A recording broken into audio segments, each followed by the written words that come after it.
To become rich. सबको जल्दी अमीर बनना है, तो इसके लिए आपके सजेशन क्या है? आपको भी जल्दी है? हाँ, सबको जल्दी है, मुझको भी है। जल्दी से अमीर बनने के लिए तो बैंक रॉबरी, किडनैपिंग, स्मगलिंग, ये सब जल्दी से अमीर बनने के रास्ते हैं, बट उसके साइड इफ़ेक्ट्स भी बहुत सारे हैं। व्हाट आई से, द बेसिक प्रॉब्लम इज जब लोग अमीर बनना चाहते हैं, मेरा प्रश्न है आप अमीर क्यों बनना चाहते हैं? अमीरी कोई प्रोडक्ट तो है नहीं जो किसी दुकान की शेल्फ में मिलती हो कि भाई मुझे आधा किलो अमीरी दे दो या 1 किलो अमीरी दे दो, मैंने 1 ट्रक अमीरी ऑर्डर कर दी। अमीरी इज ए बाई प्रोडक्ट। ये मैं हर सेमिनार, हर ट्रेनिंग प्रोग्राम में लोगों को समझाना चाहता हूँ कि मनी बाई प्रोडक्ट है। When you do good work it is a by product. When you excel in something, आप कभी लॉयर्स को देखना, एक कोर्ट में आप जाएंगे तो हजारों लॉयर रहेंगे, कोई एक लॉयर रहेगा जो दिन का 500 भी नहीं कमाता, और वहीं पर कई ऐसे लॉयर हैं कंट्री में जो 50 लाख रुपीस पर हियरिंग का लेते हैं। आप किसी डिज़ाइनर को देखना, किसी एक की डिज़ाइन का कोई इंपॉर्टेंस नहीं, और किसी एक डिज़ाइनर का लेबल लगते ही वो ड्रेस लाखों की हो जाती है।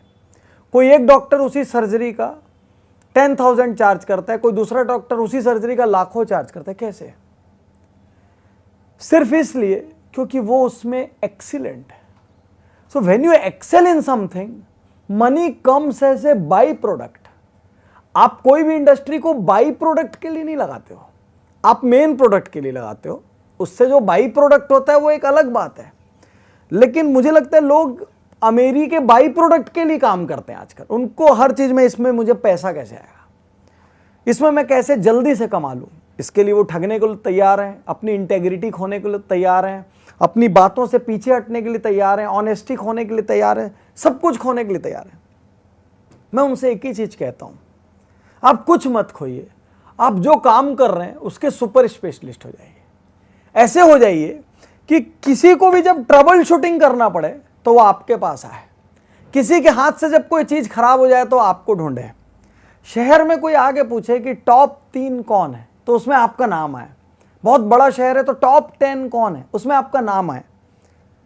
अपने आप अमीर हो जाओगे। और जब जब आप अमीरी के लिए कुछ करोगे ना, आप अपने ही बिजनेस के स्लेव हो जाओगे, अपने ही कैरियर के स्लेव हो जाओगे। सो ऑलवेज रिमेंबर, अपनी शर्तों पे काम करो, अपनी क्वालिटी से किसी हाल में कंप्रोमाइज मत करो। कई ऐसे लालच भरे मौके आएंगे जब आपको लगेगा ये मेरे को शॉर्ट टर्म गेन हो रहा है, मैं इसको चुन लेता हूं। Don't do that, ignore that, leave that and think of long term, कि आज एक शॉर्ट टर्म काम मैं कर दूं। जैसे मैं आपको एक किस्सा बताता हूं। मेरी एक बुक आई, वो बुक में जब मैंने उसे पढ़ा तो मैंने उसमें देखा उसमें 150-200 स्पेलिंग मिस्टेक्स थी। अब जो मेरे चाहने वाले थे, मेरी टीम वाले थे, उन्होंने बोले सर जाने देते हैं, अपने फैंस हैं वो तो पढ़ लेंगे, कोई दिक्कत नहीं है, मिस्टेक से क्या है, कंटेंट तो अच्छी है। मैंने एक प्रश्न किया, क्या हम लोगों को यही सलाह देते हैं क्या कि गलत या इतनी सारी मिस्टेक्स के साथ बुक जाने दो, या बहुत सारी खराबी के साथ प्रोडक्ट जाने दो, या हम कहीं से एक छोटा सा फल भी लेते हैं तो हम उसको खराब लेते हैं क्या? तो हमने तय किया नहीं, हम पूरी 3000 बुक्स को डिस्ट्रॉय कर देंगे इंस्टेड ऑफ यूजिंग दैट। तो कई लॉन्ग टर्म डिसीजन आपको क्वालिटी पे लेने पड़ते हैं, और एक बार आप क्वालिटी पे फोकस करेंगे, यूनिकनेस पे फोकस करेंगे, डिफरेंस पे फोकस करेंगे ना, अमीरी दौड़ के आएगी आपके पीछे। तो इसलिए अमीरी की चिंता मत करिए, अमीरी को हमेशा बाई प्रोडक्ट रहने दीजिए। Got it?